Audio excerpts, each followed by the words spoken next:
NBA fans, welcome back. All right, today is another episode of 30 Teams in 30 Days. The Los Angeles Clippers are the team in discussion today. The Clippers are one of the most interesting teams to follow in the NBA because of everything going on. And if you're new to the series, let me break it down to you real quick.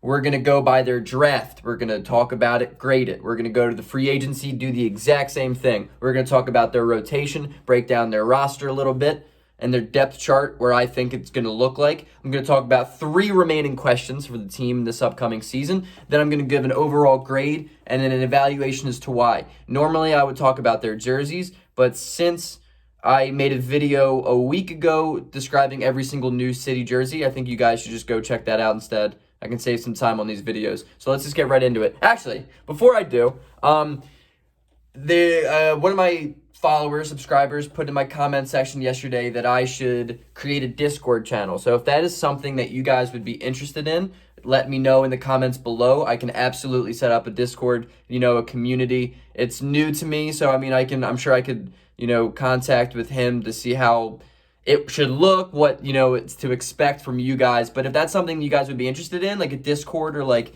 I could start streaming on Twitch, literally whatever, dude. I'll do it. Talk basketball, do fun things. I don't know. But let me know in the comments below if that's something you're interested in. And let me take a sip of today's sponsor, and then we can get right into it. Man, I love that morning coffee. All right, so the Clippers had the 33rd pick and the 55th pick because they only work in the same number. I don't know. I don't know what it's called. Whatever.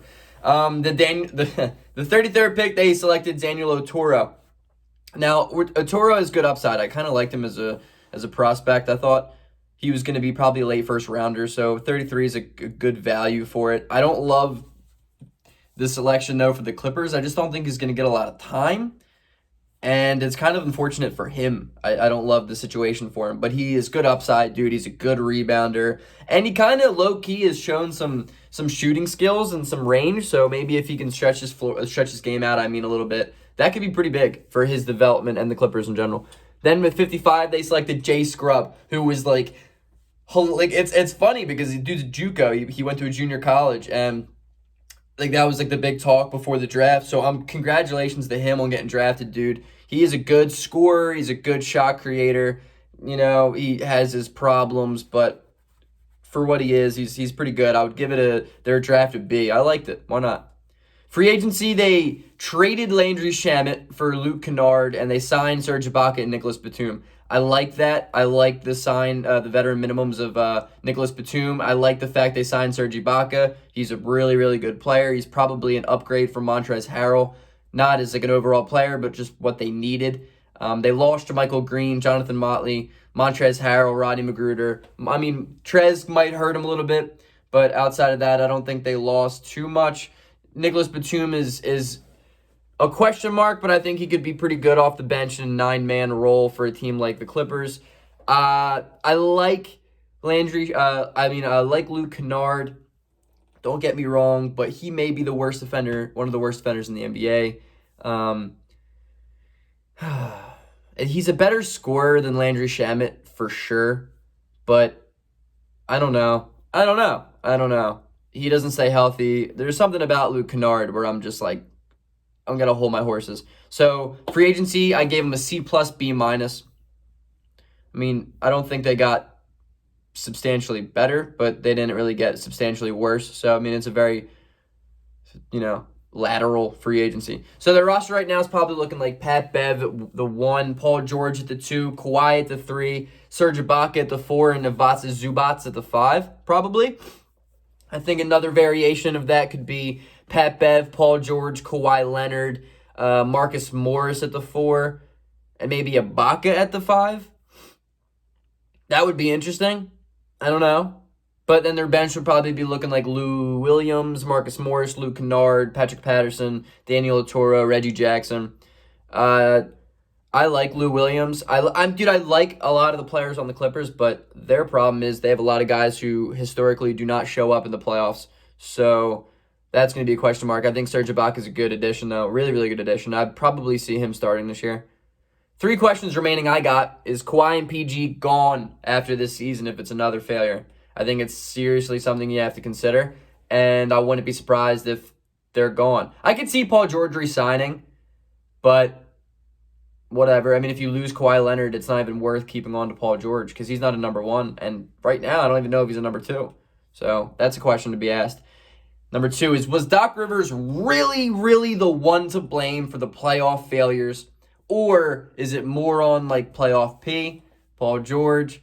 Is it more on Montrezl Harrell being unable to guard anyone? Is it more on Lou Williams being unbelievably inefficient in the playoffs? Is it more on Kawhi Leonard and Paul George getting the preferential treatment and the other players noticing it and not really about it? Is it more Kawhi Leonard isn't a leader and Paul George isn't a leader, so there was no real leadership? There are so many questions regarding why last year's playoff series happened.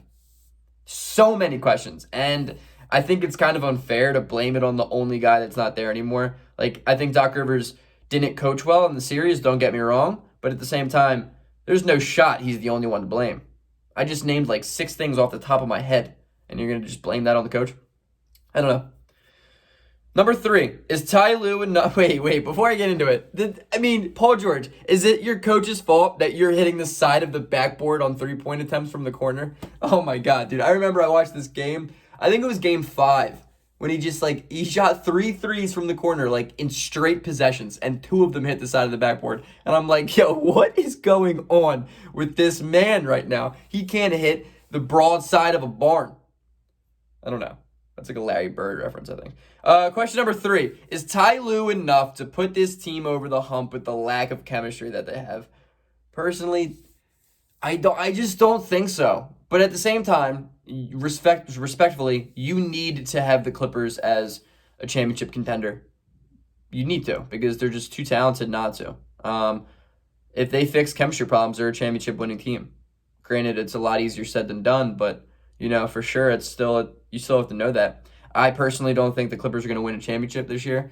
I don't think the Clippers are going to win a championship until they change their name. They are cursed. The Clippers organization has just been so historically bad, but. So overall, I gave him a C+. The Lakers improved so much, and it's tough as a Clippers fan. No, I'm not saying I'm a Clippers fan, but it's tough as a Clippers fan to watch the Lakers improve after winning a championship, and you stay the same. They had a very lateral offseason, and it could genuinely be argued that the Clippers got worse. But at the same time, you need to understand that this team is so freaking talented that they have to be a championship contender still.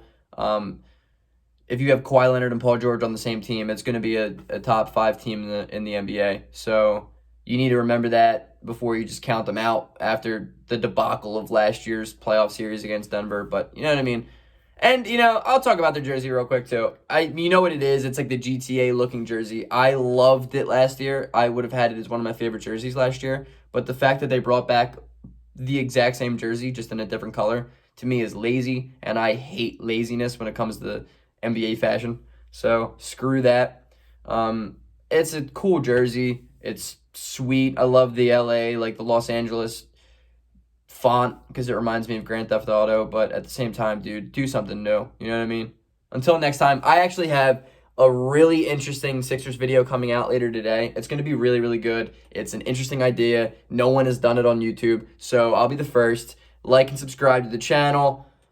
Do your thing, ladies and gentlemen. I'm almost at 250 subscribers. I'd like to be at 500 relatively soon. I don't really give myself a timetable. I'm just doing it because it's fun, and I enjoy talking to you guys. And if the Discord or a Twitch, something like that, sounds interesting for you guys, let me know. Maybe I should wait a little bit until I get more subscribers, but dude, I would do it right now if I had 10 people watching consistently. It doesn't matter to me. Peace out. Go Sixers.